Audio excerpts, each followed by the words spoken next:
Assalamu alaikum. Today we are going to see some basics of machine learning. So we will be using Python for machine learning. So why we will use Python? Python is easy as compared to other languages. Python is easy to learn. Python works on different platforms, either it's Linux, Windows, or Mac. It works on all platforms. Python is fast enough. After different libraries such as NumPy, Pandas, and more modern libraries, Python is fast enough for machine learning, so you should go for it. Then Python has many machine learning libraries such as sklearn, Google's TensorFlow, Keras, etc. Many machine learning libraries are built on Python, and we can also build web applications using Python. So Python is a multi-purpose language. We can use it for data science, we can use it for machine learning, we can use it for web development, and it has many machine learning libraries in it, and it works on different platforms. So let's move towards the machine learning. So if I ask you a question, is it a cat or dog? You are seeing a picture. So if I ask you a question, if it is a cat or dog, so what will you say? You will definitely say cat, but how will you identify it?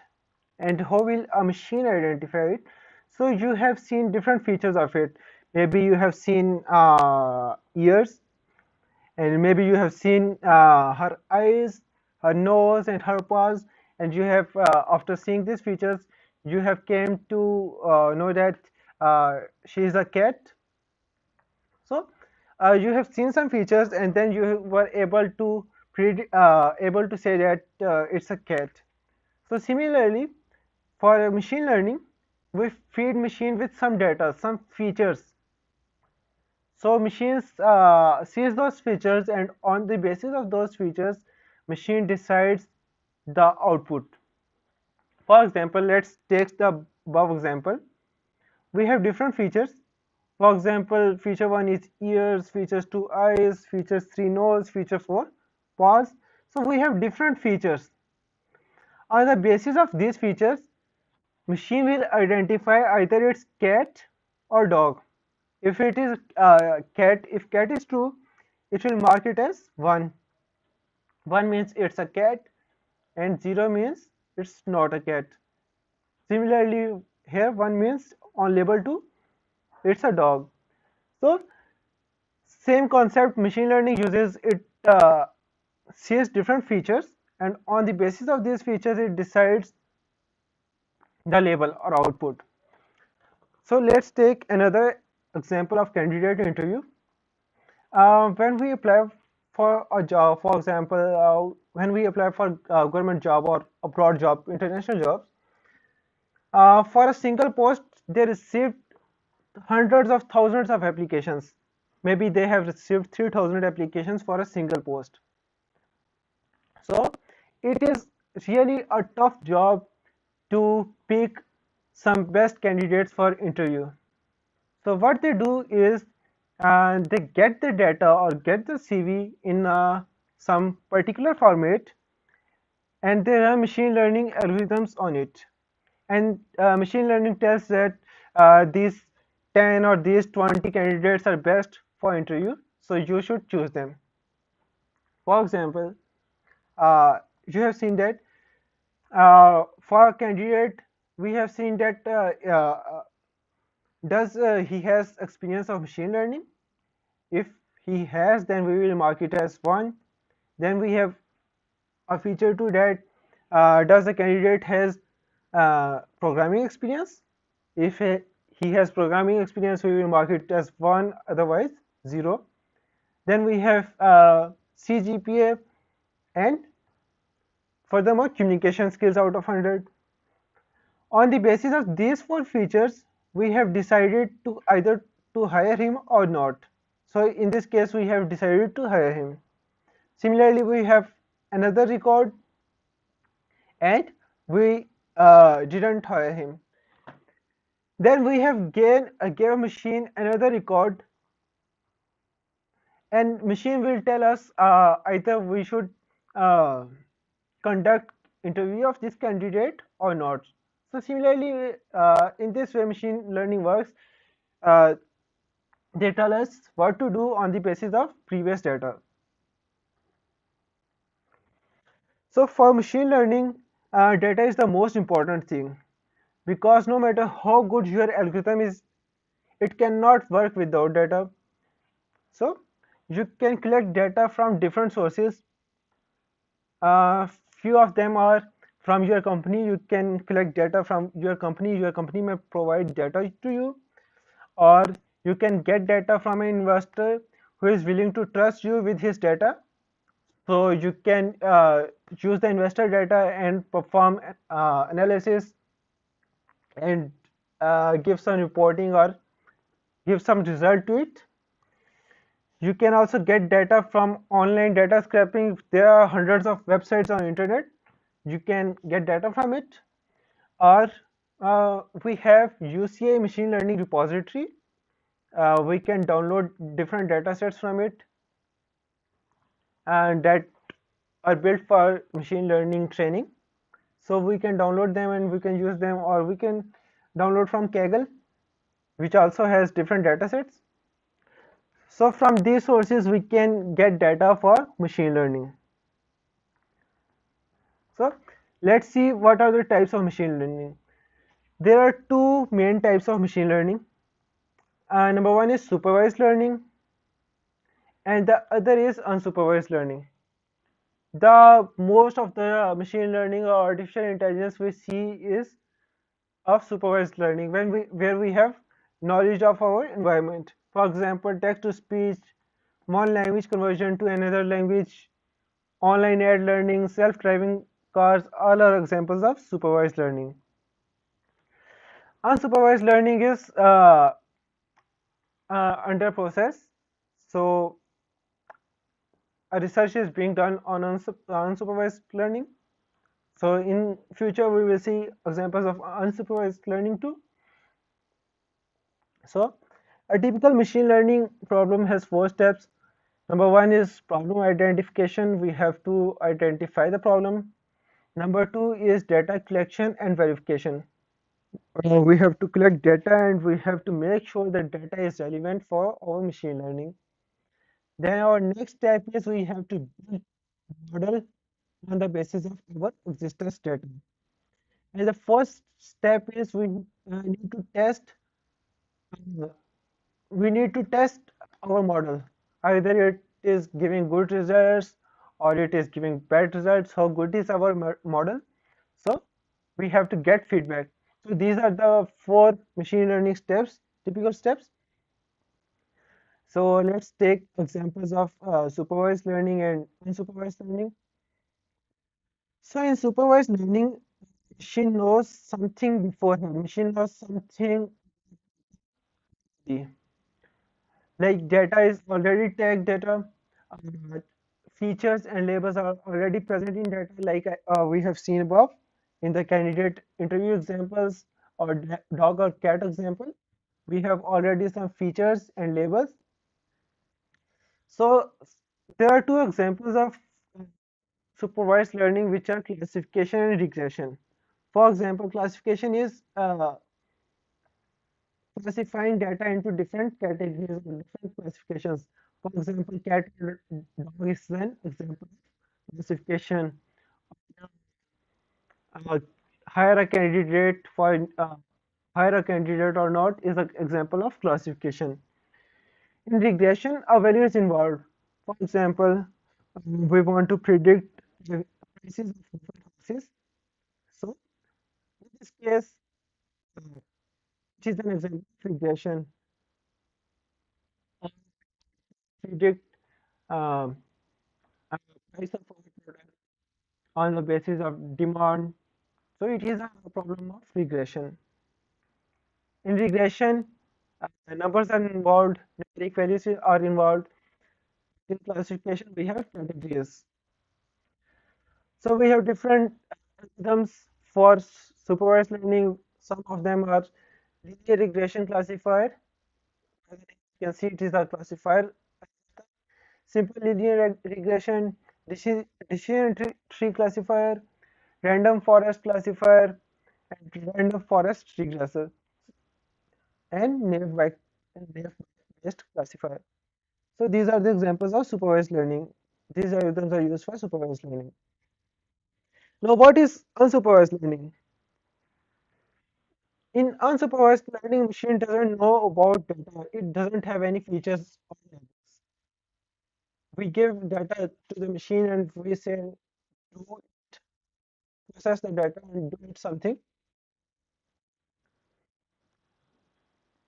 So in our unsupervised learning examples are, like you can say, when you go for online shopping, suppose you buy a mobile, uh, the site says that people who buy a mobile also buy these covers, these mobile covers. So this is an example of association.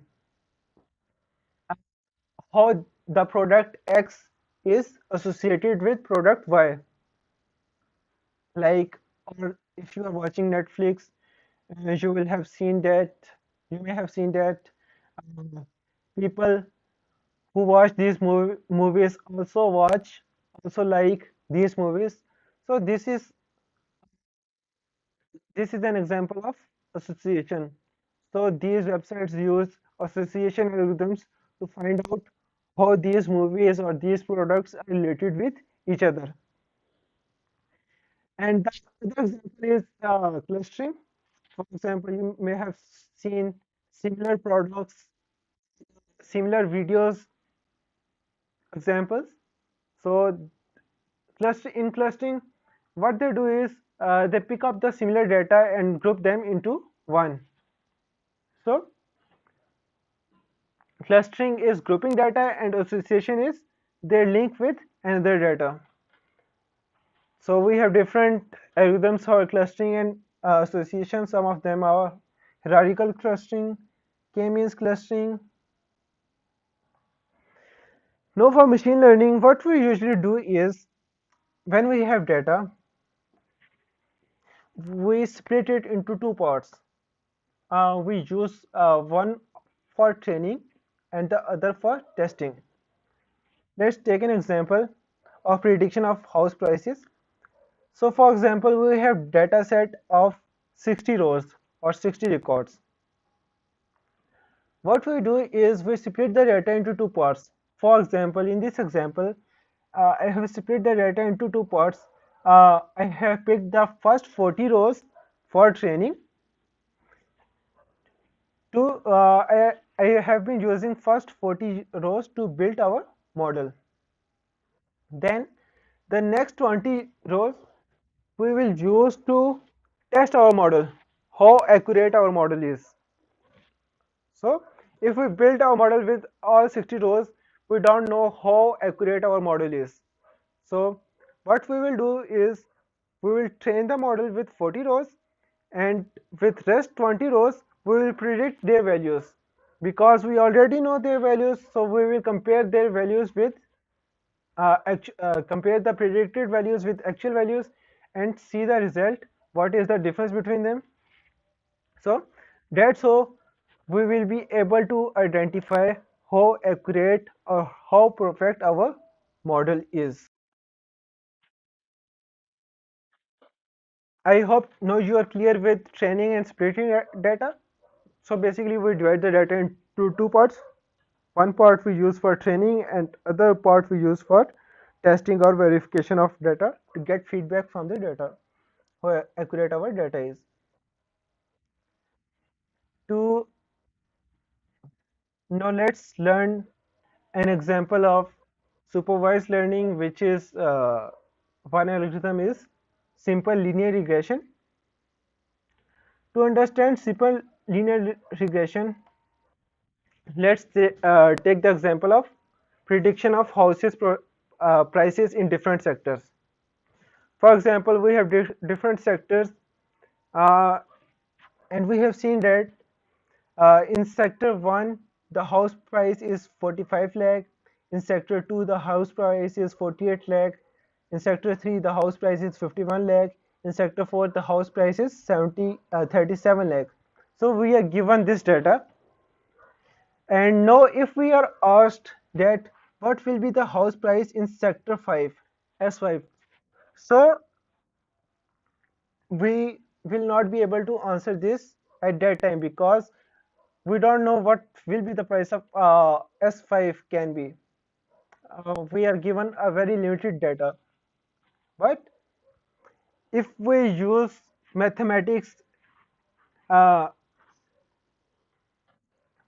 at their full potential, what we can do is we can take the average of it and uh, we can predict a rough price of sector 5. What we will do is,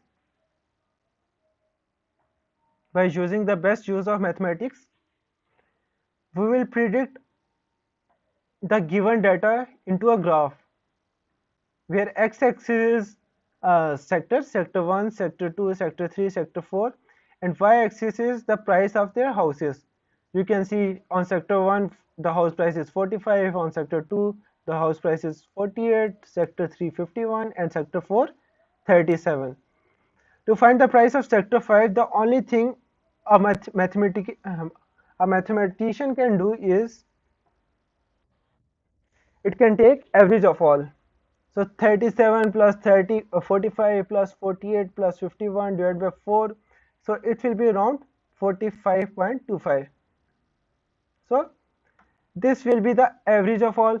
So a mathematician can say that the average price of house in sector 5 will be around 45.25. But according to this algorithm, the average price of sector 1 will also be 45.25, sector 2 will be 45.25.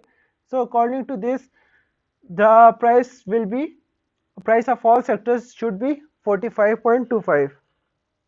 But our actual price is different than predicted. So our algorithm is not as accurate as it should be. To find how much error in our algorithm is, we can check it by different formulas such as uh, sum of squares and mean of squares, and different formulas we can use. So we can find the error using sum of squares. In sum of squares, what we do is we do actual minus predicted. For example, in this case, actual is 45 and predicted is 45.25. So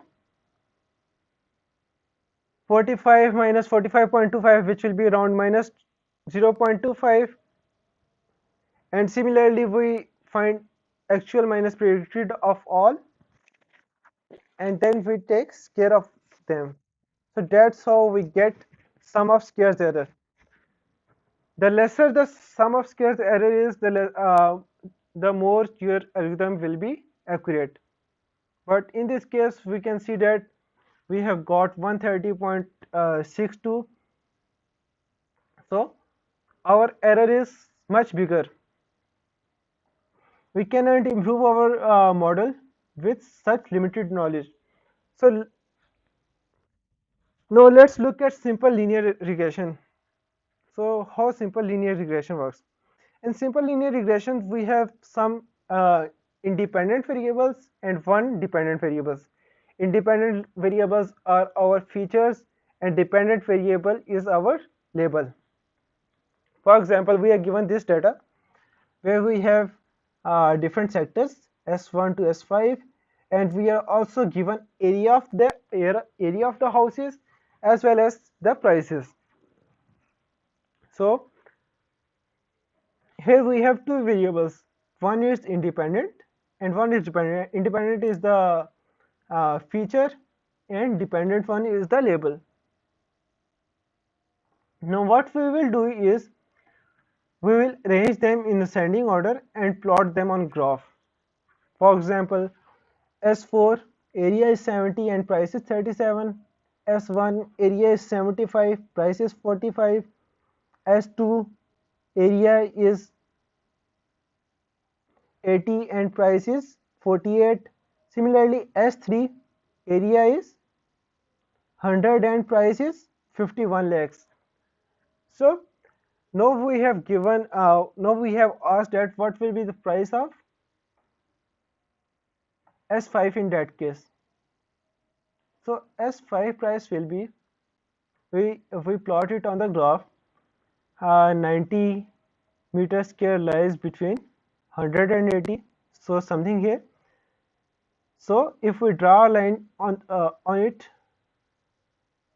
we will see that it will lie around here, around 49 something, 49 lakh. So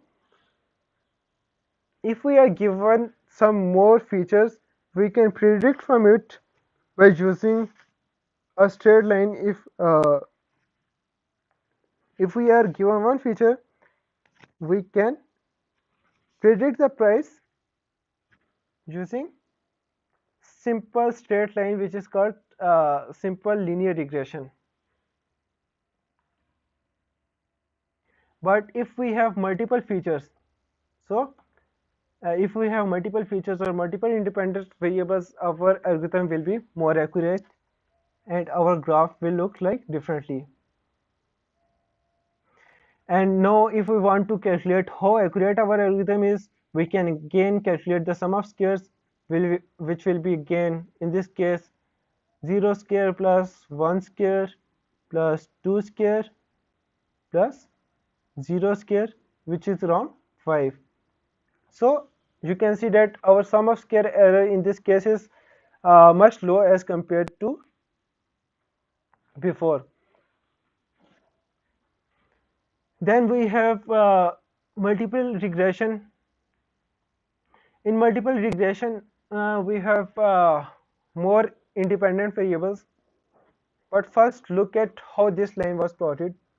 So this line was plotted using the formula y is equals to mx plus b, where m is the slope, m is this theta, this is the slope, and b is the distance between intercept, this intercept. So this is the b, this is the m, and you can see that x is the independent variable, which in our previous case was area, and y is the dependent variable, which our in previous case was price. So m is slope, x is area, b is this distance, and y is price. We can also write this formula as f of x1 is equals to w1 x1 plus w naught, which is same as this one, you can see. And if we have more than one independent variables, we can modify the formula as f of x1 x2 is equals to w2 x2 plus w1 x1 plus w naught.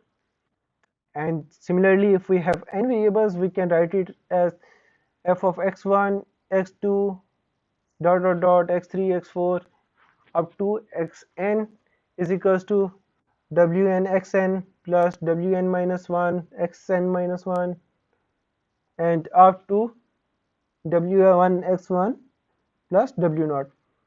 So we can, using the same formula, we can plot multiple variables. So that's how linear regression works. So we will see it in coding to make it clear more. So I am using PyCharm for this. So let's open PyCharm.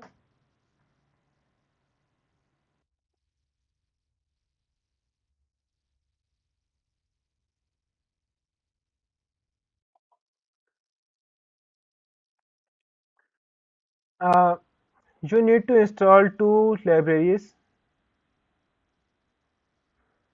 You can install it by open command prompt. You can open command prompt and type pip install sklearn and pip install Matplotlib. We will be using sklearn for machine learning and Matplotlib for plotting different plots. So let's look at the code.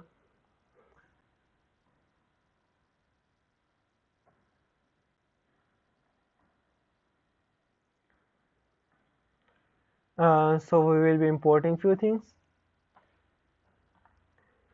Import matplot.pyplot as plt. We have given it a short name, uh, which we will be using for plotting. Then import numpy as an np. Numpy will be used for you can say creating different lists, because sklearn uses numpy lists. So we are importing it because we will be using it in sklearn. Then from sklearn we are importing datasets because we need a dataset to work on. We can also download it from UCI machine learning repository. And what sklearn does is with this datasets, you can use all the datasets available at UCI machine learning repository. Then we are using linear model from sklearn. Instead of importing the whole sklearn, we are using from sklearn and importing the required things we need instead of importing the whole big library. And again, another import, which is import sklearn.matrix. We are importing mean squared error, which we will be using to calculate our error. So to load any data, we create a variable named diabetes, and we are loading diabetes data from that sklearn datasets. So datasets have a lot of datasets. You can check here. Datasets dot load underscore. We have lot of datasets from which I'm using diabetes datasets. The you can also print keys of it. Keys will shows you what is in it. So let me run it and show you what are the keys of this datasets.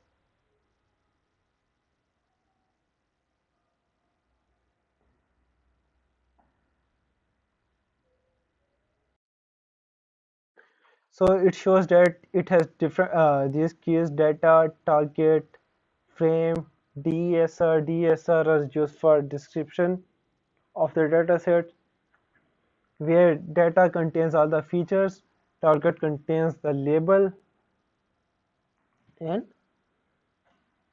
these are the all the things we can use. So let's print description of the dataset. Let's again run it. So what it will display what the dataset is about, and you will find out the description of it. Like it says diabetes dataset, the baseline variables. No, it is talking about different features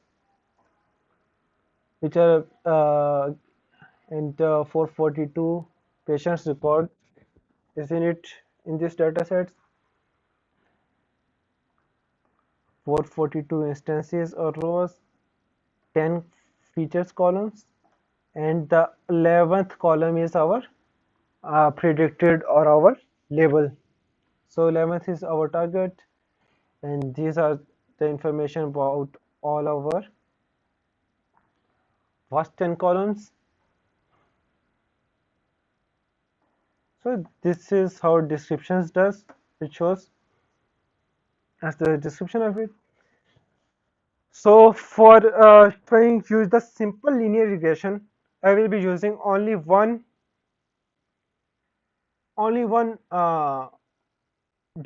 independent variable, which in this case I will be using body mass index to show you the graph of it, which I have showed you earlier, like this one. So so on the x-axis I have created a variable diabetes underscore x, and I'm using diabetes dot data, and using all rows, and I'm creating another column numpy dot new axis. It will create another column, and I'm using second column of the data set, which is this one, BMI. So what it will do is it will pick all the values of this column and store it in this diabetes dot x variable. And let's print this, how this variable looks like. So it will be an list of lists because of numpy. Numpy contains a list of lists, so you can see it is a list of lists.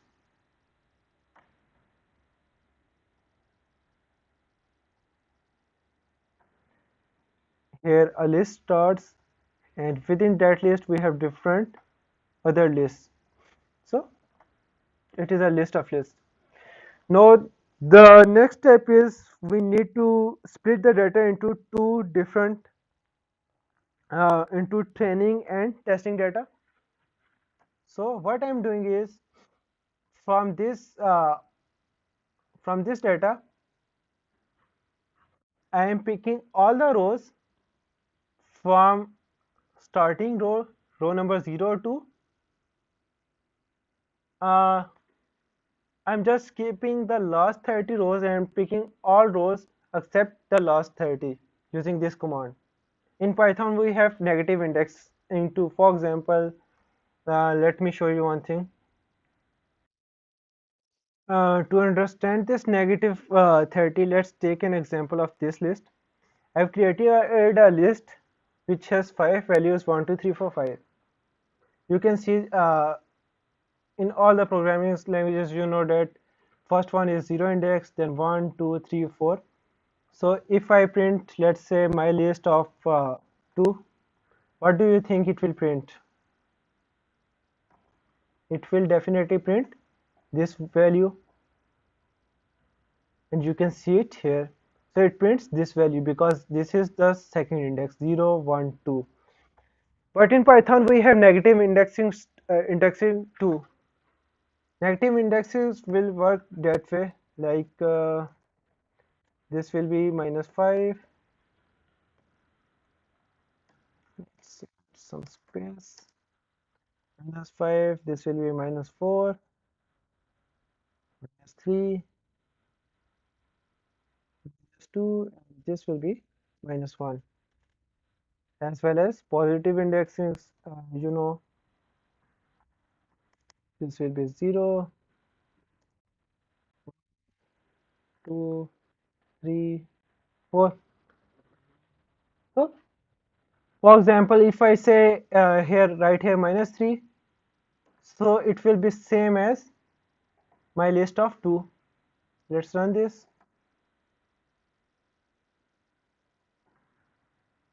and you can see we are getting the same results. Either we can use negative indexing or we can use positive indexing, so both may work. So in this example, what we are going to do is we are picking all values from start, and we are not picking just the last 30 values. So from start to all values except last 30 values, we will be using this to train our model. And to test how accurate our model is, we'll be using the last 30 values which we skipped already. So we are starting from the last 30 values and till last. This means our last 30 values. Similarly, we are separating our labels, all labels except last 30 for our training and last 30 labels for our testing. Now what we need to do is we will be using linear regression. So linear underscore model dot linear regression. We have stored it in a variable named model. Now we are going to fit values in our model. Model dot fit derivatives underscore x dot train as well as derivatives underscore y dot train. So this training data will be used to train our model. So this simple statement will build our model. Now we need to test how accurate our model is, and we can predict values from it. So to predict values from it, you can simply use model.predict, and you can pass different values to it. So I have passed our testing data to see how the model responds. Predicted values will be stored in this above variable. Now we need to check how accurate our model is. So we can check how accurate our model is using the mean squared error, which we have seen here before. Mean squared error or sum of squared error. So to calculate this, what we are going to do is we are giving the actual data which we have separated before the test data, and we are giving it the predicted data. So this is the actual data and this is the predicted data which the machine learning model has given us. So we will be calculating mean squared error. So this will give us mean squared error, which will be stored in ms error function. So by running this command, I will be able to see our mean squared error. So in this case, our mean squared error is 3035. Similarly, we can print weight and coefficients, weight and intercept.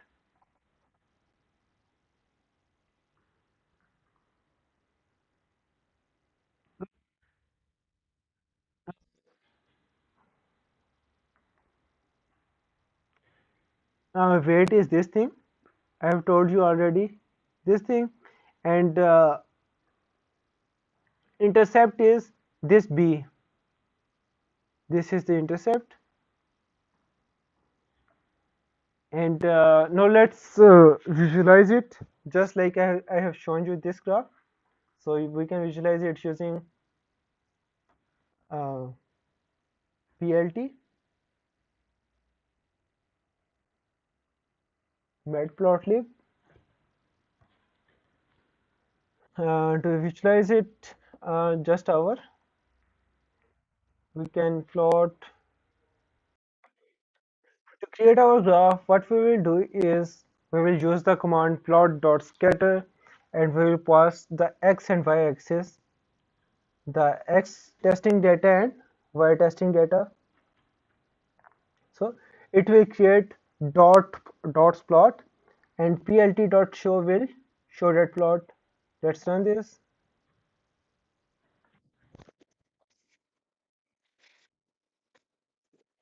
and you can see you are able to see this plot too. These are the actual values. These are the actual values. To show this line, the predicted line, what we need is just one more command, which is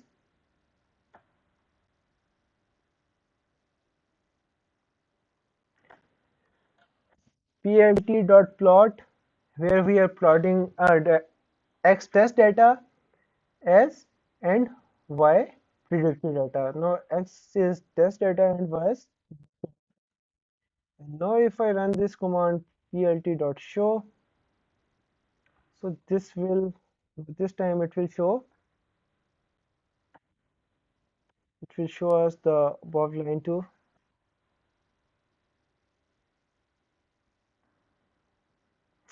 No, you can see.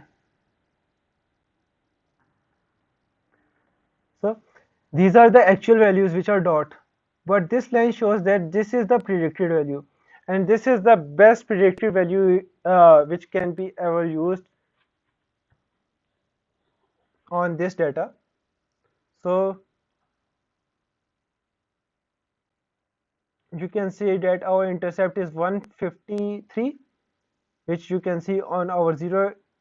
On zero, our intercept will be around 153 something here, and this line shows that these will be the predicted values. On like 0.04, our predicted value will be around 180 or something. So this is how our model works. But I have already told you that if we have more features, our results will be more accurate. So in this case, you can see that our mean squared error is 3035.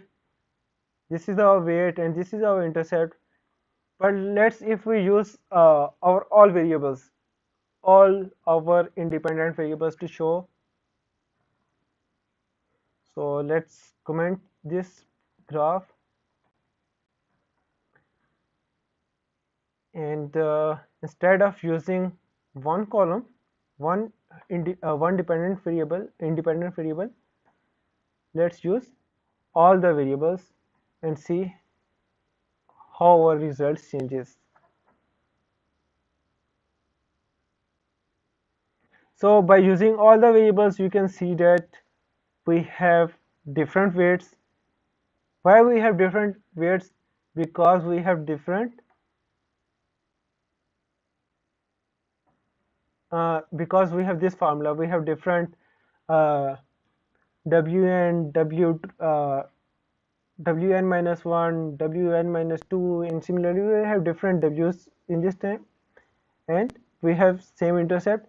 But you can see that our mean squared error is much reduced as compared to before. Before our mean squared error was 3035, but now our mean squared error is only 1826. So the more features we have, the less there will be less chances that less chances of error. So that's how our model works, and this was the example of regression.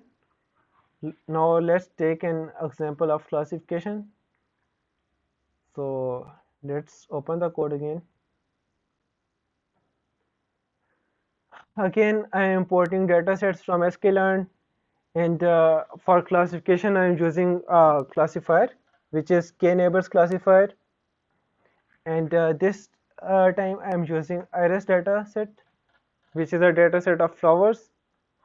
So we can print description of it to see what is in this dataset. So let's run this and check what is in our dataset.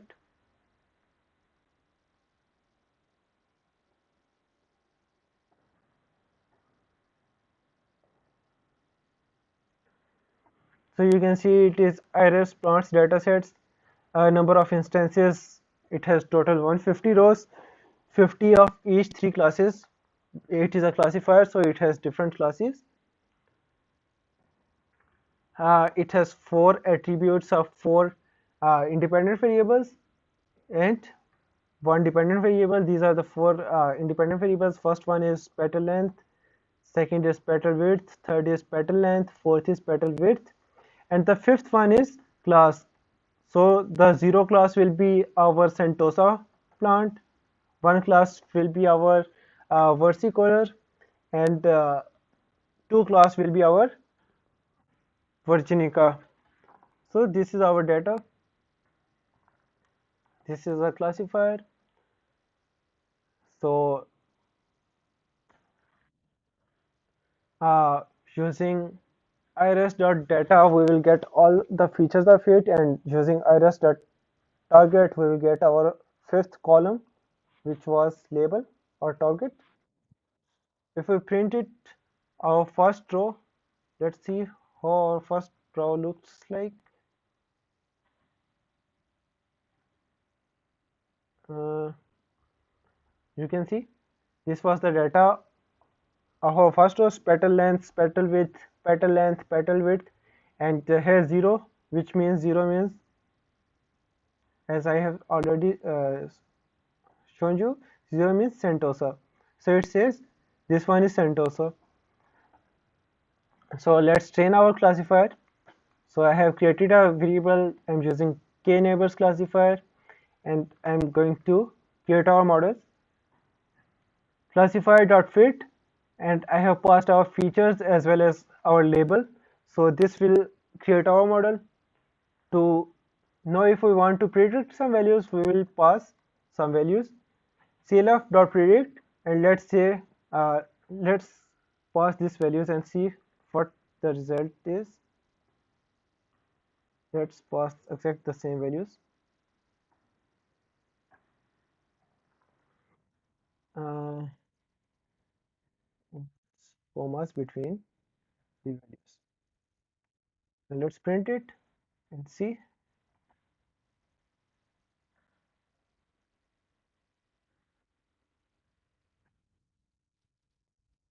You can see that our predicted values also says that it is Sentosa, which was also same. That if we change the values, definitely our prediction will also change. Let's run this now.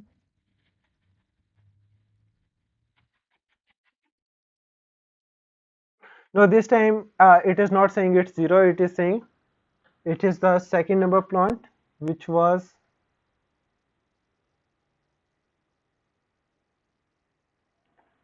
Virginica. So that's how our classifier works. We give them we build the model using classifier.fit function, and we pass it features and labels. It will create our model, and to predict any value, we just have to use clf.predict function and pass our features, and it will give us the result whether it is 0, 1, or 2 based upon how our data is. So so today it is enough for classification and regression. In the next video, we will create a full working example of machine learning.